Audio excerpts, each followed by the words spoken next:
Welcome to the hardest working committee in the Nevada State Legislature. Will the secretary please call the roll? Assemblyman Carter. Present. Assemblyman DeLong. Present. Assemblyman De Silva. Here. Assemblywoman Duran. Assemblywoman Gonzalez. Assemblyman Gurr. Assemblyman Hibbets. Assemblyman Koenig. Assemblyman MacArthur. Assemblyman Nguyen. Assemblywoman Taylor. Assemblywoman Thomas. Chair Torres. Welcome to the audience here in Carson City, those joining us in Las Vegas, and those listening over the internet. Just a couple housekeeping items before we get started today. Please remember to silence all electronic devices. If you wish to testify, please sign at the table by the door and provide a business card to the committee secretary. For those joining online, please be sure to mute your microphone when you're not speaking. When testifying, please turn on the microphone and clearly state your name, state your affiliation, if any, for the record, and then turn the microphone off each time you are done speaking. Handouts should have already been provided to the committee staff. We expect courtesy and respect in our interactions during the meeting, even if we do not agree with another person's position. Committee members will be using their laptops to view handouts and other documents. Please do not view this as a sign of disrespect or inattention. Public comment will be taken at the end of the meeting. Each person will be limited to 2 minutes. In addition, the public may submit written testimony to the committee up to 24 hours after the hearing. At request, we're going to go ahead and take the bills out of order today. I expect that today will go pretty quickly for us here in our most efficient committee in the legislature. So we are going to go ahead and begin with SB 18. I will now open the hearing on SB 18, which revises provisions governing required meetings of planning commissions in certain counties. Good morning, Madam Chair, members of the committee. Excited to be here. Nick Vanderpool with Flynn Judici Government Affairs. Here today on behalf of the city of Fernley. Senate Bill 18 comes from our planning department and our planning commission.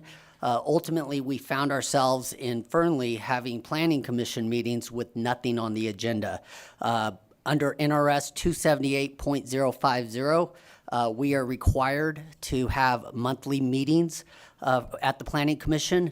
However, in 2021, we had 4 meetings with nothing on the agenda, and in 2022, we had 3 meetings with nothing on the agenda. And to have a meeting with nothing on the agenda simply for public comment was basically non-productive. It's work on staff. So Senate Bill 18 only applies to incorporated cities and counties under 100,000 population. So happy to answer any questions, but that's Senate Bill 18 in a nutshell. Thank you. At this time, members, any questions? Assemblyman Hibbets. Thank you, Chair. My question is, how many of these meetings that didn't have agendas actually had public comment during those meetings? Nick Vanderpool for the record, Madam Chair, through you to Please feel Assemblyman. free to go directly to the member. Thank you, Chair. Assemblyman Hibbets, I do not have that answer, but I can get back to you with an answer. Thank you, and thank you, Chair. Thank you, members. Any additional questions? Vice Chair Duran. Just to follow up to my colleague's question, is there any way that they can make public comment through Zoom or anything like that if you don't have these meetings? Nick Vanderpool with Flynn Judici Government Affairs. For the record, during our planning commissions, yes, they're when we do have them, they are open to Zoom. That's just like the city council, and so we have a raise the hand feature if members of the public want to make comment. Assemblyman DeLong. Thank you, Madam Chair. Could you just list which counties and cities this would not apply to? Nick Vanderpool for the record, this would not apply to Washoe or Clark County. Okay, thank you. Members, any additional questions? Assemblyman MacArthur, you all right? Looks like he's all right. All right, thank you. I think that concludes our questions. Thank you. At this time, I'll invite anyone wishing to testify in support to SB 18. As a reminder, I will go ahead and set the timer so everybody has up to 2 minutes to testify in support or opposition or neutral on any piece of legislation. Just make sure you state your name and spell your name for the record. Thank you.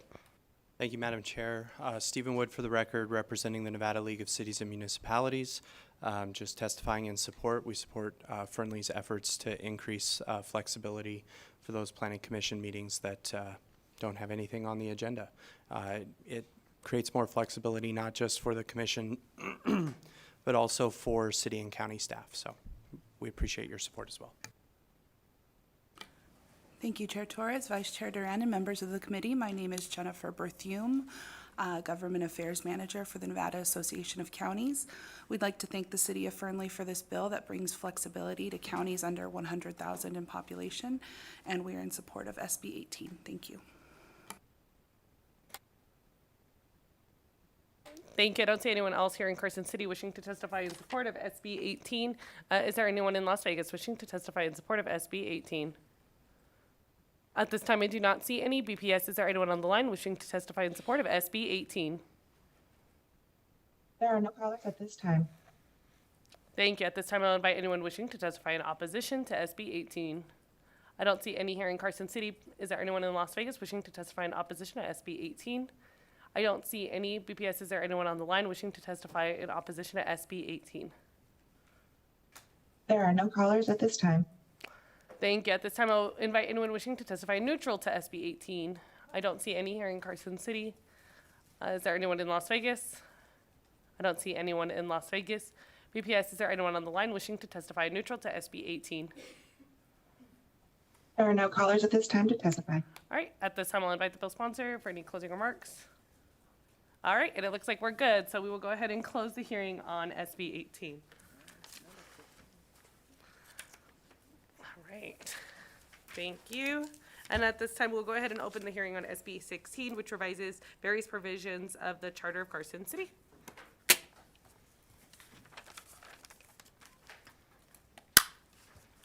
Please begin when you're ready.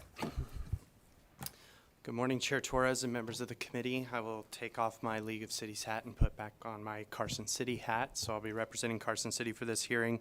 My name is Stephen Wood, and joining me today is Jason Woodbury, the Carson City District Attorney.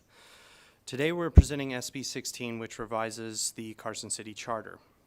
The Carson City Charter Review Committee began its work in February of 2022 to consider potential changes to the charter that were submitted by both Carson City residents and city staff. The 7 members of the Charter Review Committee are Carson City residents. Each are appointed by members of the Board of Supervisors, the mayor, the assemblyman from District 40, and the senator from District 16, respectively. After deliberation at 3 open meetings, the Charter Review Committee submitted a list of 5 suggested changes to the Board of Supervisors. The board approved those changes with a slight amendment, and those changes are before you today in the form of SB 16. No negative public comment was received at any of these hearings, both of the Charter Review Committee and the Board of Supervisors, on the suggested changes before you. SB 16 is Carson City's one and only allocated bill for the 82nd session. So now I'd like to pass it over to our district attorney, who will walk you through the language of the bill, and then we'd be happy to take any questions. Good morning. Jason Woodbury, Carson City District Attorney for the record. Thank you for considering this bill. This bill proposes 5 amendments to the Carson City Charter. The first is reflected in Section 1. By way of background, Carson City is divided geographically into 4 political wards of equal population.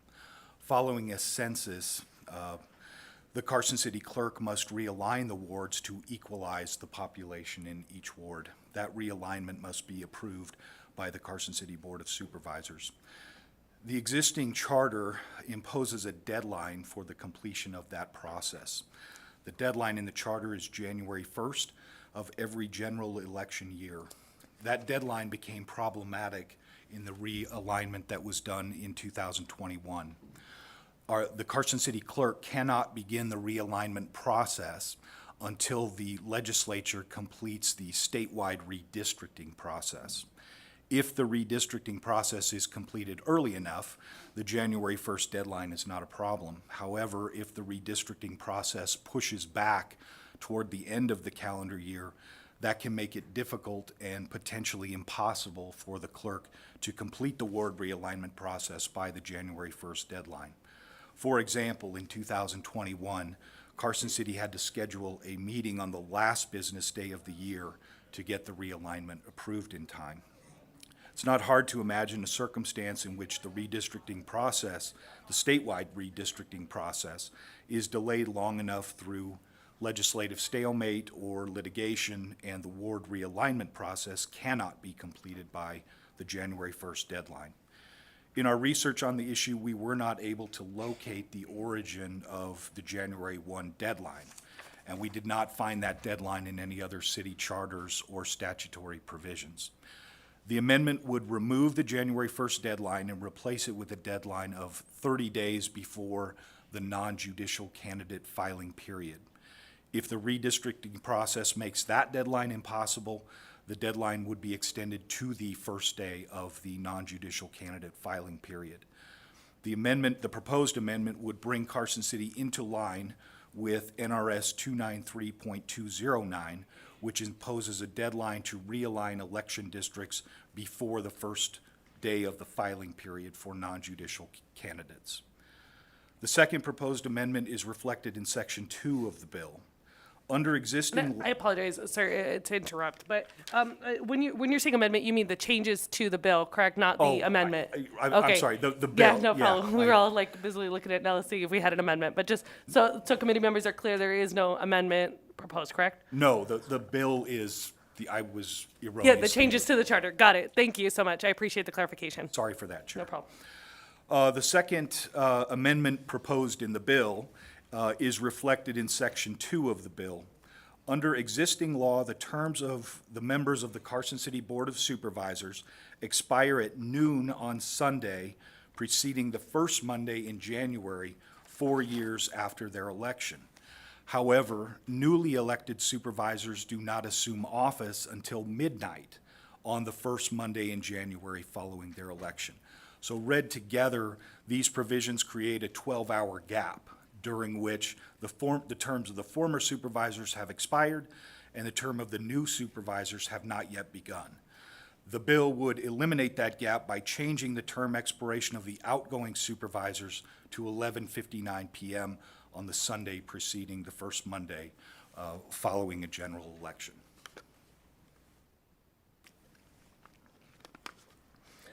The third proposed amendment is reflected in Section 4 of the bill, and that amendment is just a grammatical correction. The fourth proposed amendment in the bill is reflected in Section 5 of the bill. The charter establishes an ordinance adoption process. The process requires the Board of Supervisors to review an ordinance at 2 separate meetings before it can be adopted. The process also requires publication regarding the proposed ordinance after the first reading, and then again before the ordinance becomes effective. In Carson City, we utilize the Nevada Appeal for our publication requirements. At times, the existing process becomes problematic. The Board of Supervisors meets on the first and third Thursday of every month, and some months have a 5th Thursday, which extends the time between meetings when an ordinance can be considered for a second time. Additionally, the Nevada Appeal currently publishes only twice a week, on Wednesday and on Saturday, and this can also create a delay of a few days before the proposed ordinance is actually published. These minor delays can combine to create a situation where it is difficult and sometimes impossible to meet the 45-day deadline for adoption of an ordinance. For this reason, we have proposed in the bill changing the deadline from 45 days to 60 days for the adoption of a proposed ordinance. In effect, this would give us another meeting as cushion to work with and make sure we satisfy all the meeting and publication deadlines and requirements. The bill is modeled on, or the change in the bill is modeled on the Las Vegas City Charter, which since 2007 has allowed an ordinance to be adopted up to 60 days after its first publication. We have additionally proposed in the bill eliminating the requirement that an ordinance be published before becoming effective and replaced it with the requirement that the ordinance must be published no later than 14 days after adoption. We believe this will allow us to attend to urgent matters such as we experienced with the COVID situation, without having to resort to an emergency ordinance process, which by its nature allows for less notice to the public. The fifth and final change proposed by the bill is reflected in Section 6. A conforming change is also reflected in Section 2. Under the existing charter, if the office of mayor becomes vacant, the mayor pro tem, who is also a supervisor, becomes, quote, acting mayor. However, the supervisor does not actually assume the office of mayor and still holds his or her seat as a supervisor. This process created a problem for Carson City a few years ago when our mayor passed away. The mayor pro tem became acting mayor, but no one could be appointed to fill that supervisor's seat because he was still legally a supervisor and there was no vacancy. As a result, the board was forced to operate for several months with only 4 members until the former mayor's term expired. The problem could have actually been a lot worse, as the existing charter could allow that situation to last for 2 years or even more, depending on the timing of the vacancy in the office of mayor. To address this issue, the proposed bill would actually have the mayor pro tem assume the office of mayor for the duration of the unexpired term of the former mayor. This would create a vacancy in the office of supervisor, which could then be filled and allow the board to function with full representation. The proposed change in the bill is modeled after the city charters of Sparks and Boulder City, which have utilized the same process since 1975 and 1996, respectively. Sections 7 through 9 of the bill make conforming changes to statutes. Section 10 of the bill makes it effective upon passage and approval. That concludes my summary of the bill before you, and Stephen and I would be happy to try to answer any questions that you might have. Thank you. We appreciate it. At this time, I'll go ahead and open it to any questions. Members, any questions? I see Assemblyman Taylor first. Thank you, Madam Chair, and good morning. Good morning. Thank you for being here. A couple of questions, if you would allow, please, Madam Chair. The first is on Section 1. Thank you for bringing this, and thank you for walking us through it. I'd like, if you have a moment, that, can we go to Section 1, subsection 4? And I found myself, I kept getting lost in it. So would you mind just kind of talking us through what the intent is? You see, it's page 3, starting with line 3. Yes. The purpose of it, I can summarize the purpose of it. The challenge with realignment is you need to do it in a way that provides fair notice to anyone who might want to run for office, of course. And you don't want, during the election process for there to be the potential, not that anybody would do it, but for a realignment during the election process that would create that chaotic situation. So you need the deadline, and the deadline is 30 days before the non-judicial candidate filing period. You have to have your ward realignment done by then. That gives potential candidates 30 days of notice. Okay, you're in the ward, you're in this ward or that ward, and you can make your decision.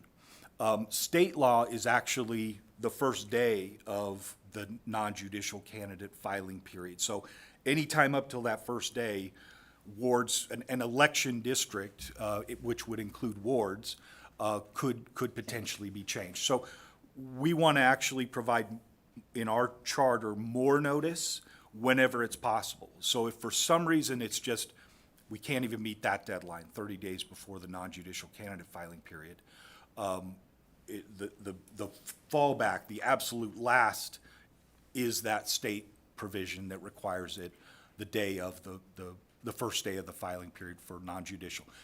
I'll just, not that you asked, but hopefully it's responsive. The reason the non-judicial candidate filing period is chosen is because that's the only one where wards matter. In judicial candidate periods, at least for Carson City's purposes, there's no realignment of any judicial district, so it doesn't have any impact on them. Oh, I'm sorry, I forgot to say Jason Woodbury, Carson City DA for the record. I appreciate Sorry that. about that. That's okay. If I can follow up on that. ahead. So really what you're asking for is the change. Right now, state law requires, and I came from a school board, we just redid our line, so I get all that, okay? But, so what you're asking for is right now, state law says, up until the day that non-judicial candidates may file. And what you're asking for is you want it to be changed so that it can be done, that the deadline is 30 days before that time. Jason Woodbury for the record, that's exactly right. Okay, thank you. I appreciate that. My second question, and again, thank you, Madam Chair. I'm going to go to the last piece. I think it was section 6. You don't need to turn to it because it isn't as much in the verbiage. So if something unfortunate were to happen to your mayor, as you've experienced in the past, and that had to be devastating, so I'm still sorry for your loss for the city.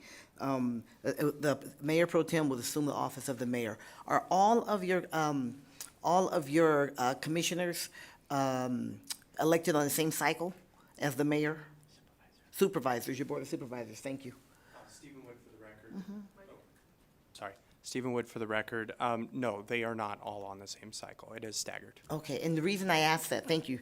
The reason I asked that is because, so let's say if the mayor's term is about to expire, but the supervisor's term is not, and then that supervisor will automatically take on the role of the mayor, what happens? What if that supervisor says, hey, I'm only going to have 3 months if I take on the mayor spot, but if I stay in my role, I'm going to have 2 years and 3 months?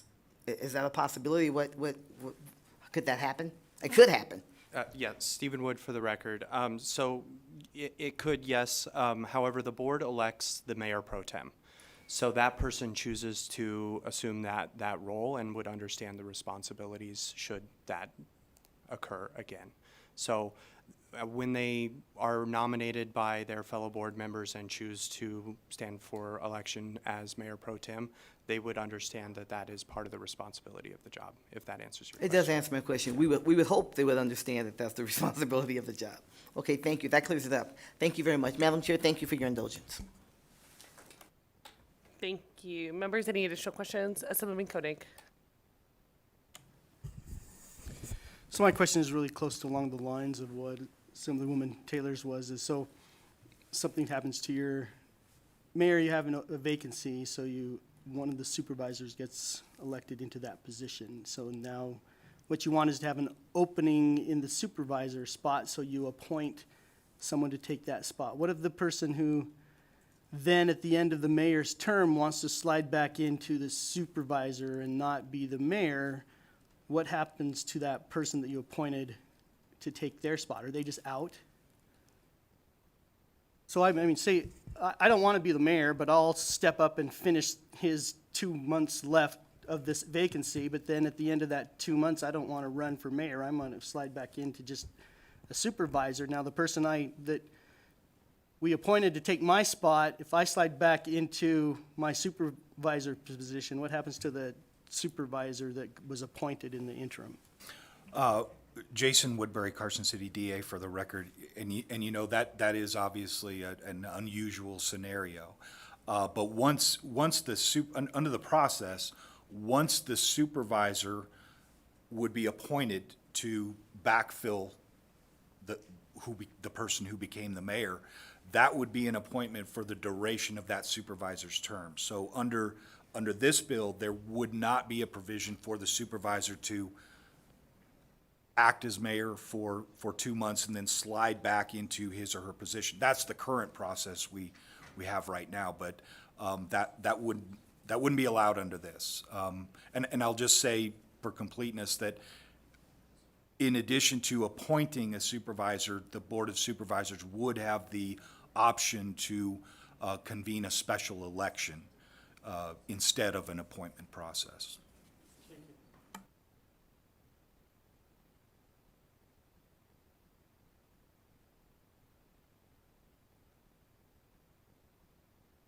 All right, members, any additional questions? Assemblyman Thomas. Good morning, and thank you, Chair. And thank you for the presentation. My question actually has to do, because we know that this came from the Senate, and I wanted to know whether or not you were able to answer the reliable evidence question.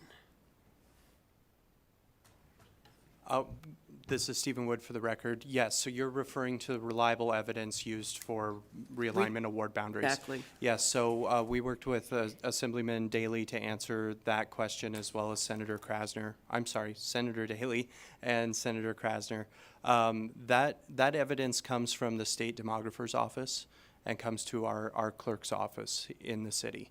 So that information is collected at the state level, and as well as certain information collected by the clerk's office, but the reliable evidence, that standard is the state demographer's office. Okay, thank you. And follow-up, Chair, please?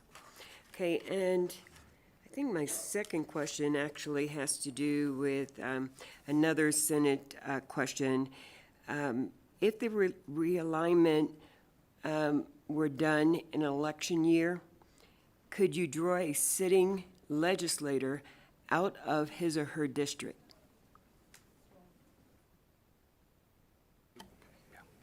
The realign, once Carson City DA Jason Woodbury for the record, once a supervisor is elected, the law prohibits any realignment that would draw that person out of his or her district during their term.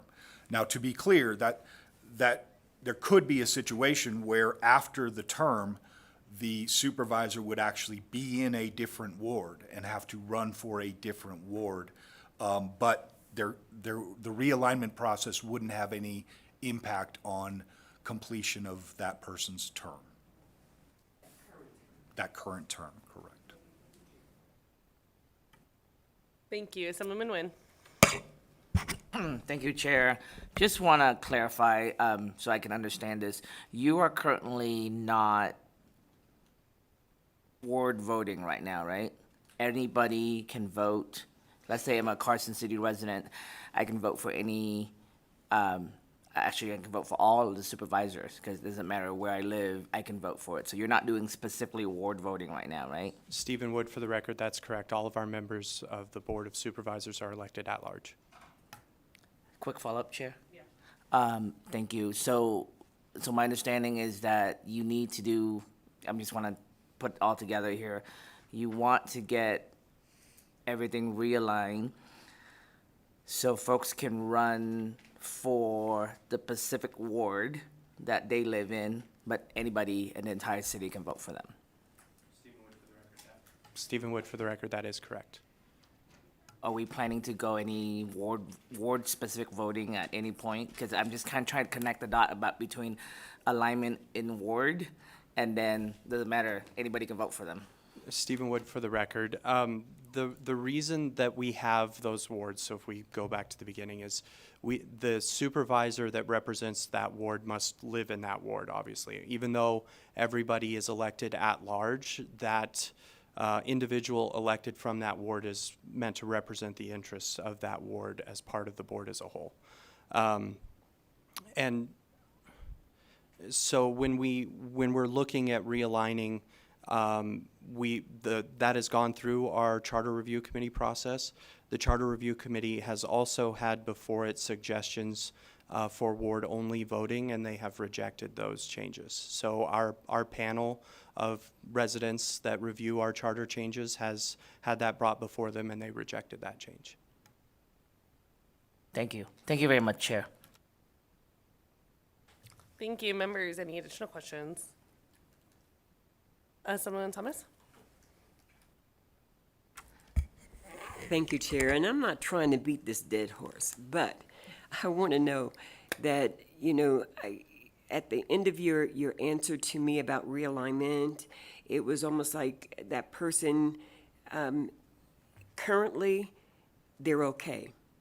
But if you do the realignment, that supervisor may have to move in order to, because basically, you can draw that person out of that ward, and then someone else could run. It's, we're looking at securing ward boundaries, right? But when you realign those boundaries, you can take a person out. There's no protection. Jason Woodbury, Carson City DA for the record. There is no protection for the realignment process. There is protection in the term that the supervisor has been elected to. So if I just might give an example, let's say Supervisor A is representing Ward 1. 2 years, and they're 4-year terms. 2 years into Supervisor A's term, Ward 1 is realigned so that Supervisor A now actually resides in Ward 2.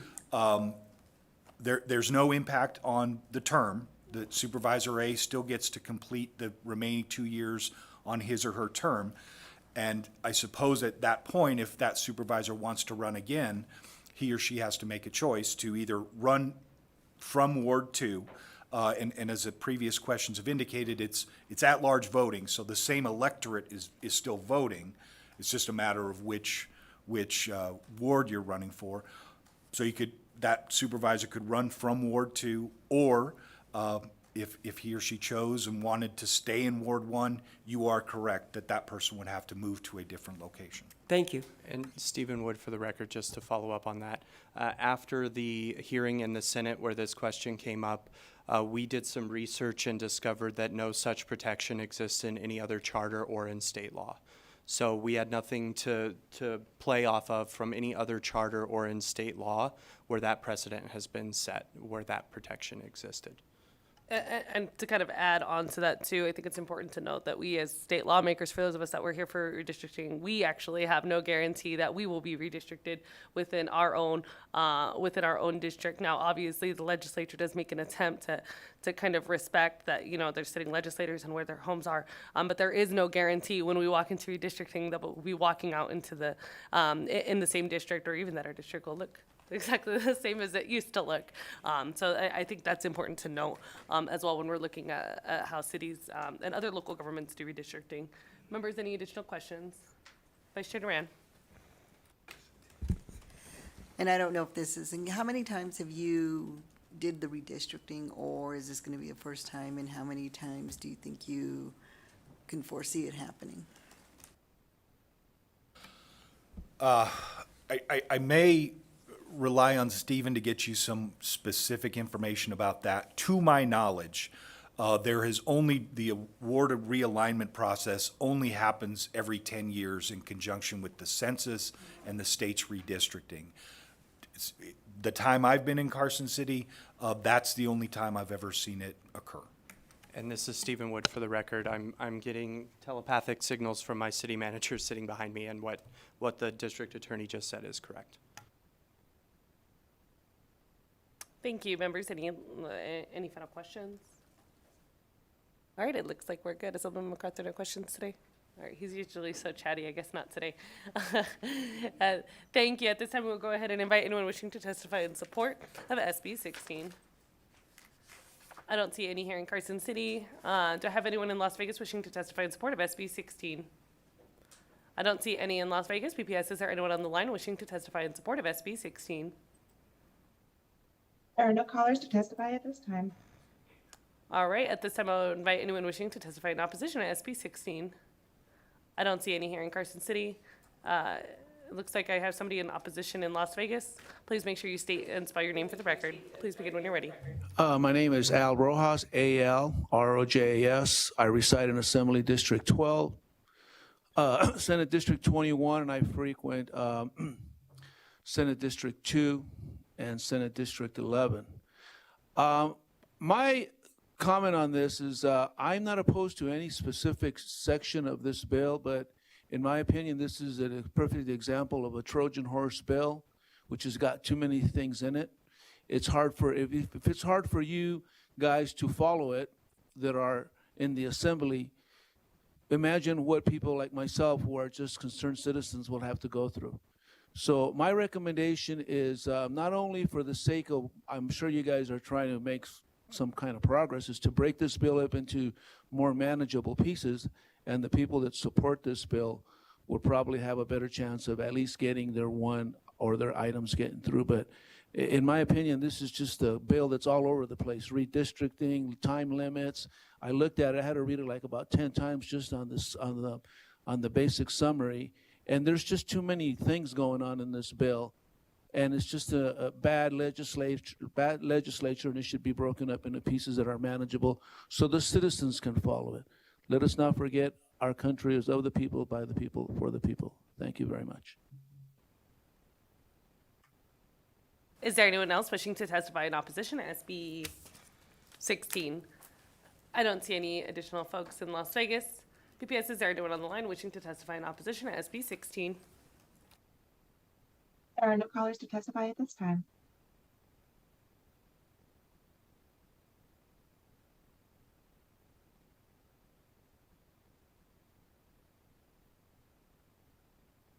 Is there anyone else wishing to testify neutral to SB 16? I don't see anyone here in Carson City. Is there anyone in Las Vegas wishing to testify neutral to SB 16? BPS, is there anyone on the line wishing to testify neutral to SB 16? There are no callers at this time to testify. Thank you. At this time, we'll invite the sponsors for any closing remarks.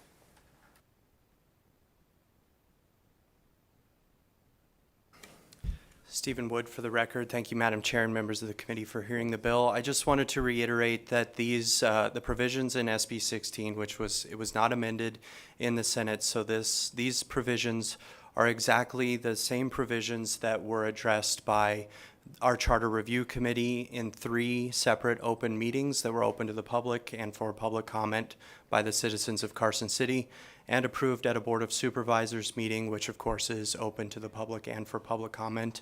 No negative public comment was received on any of these suggestions, and we hope that this bill moves forward for our city and appreciate your support. Thank you.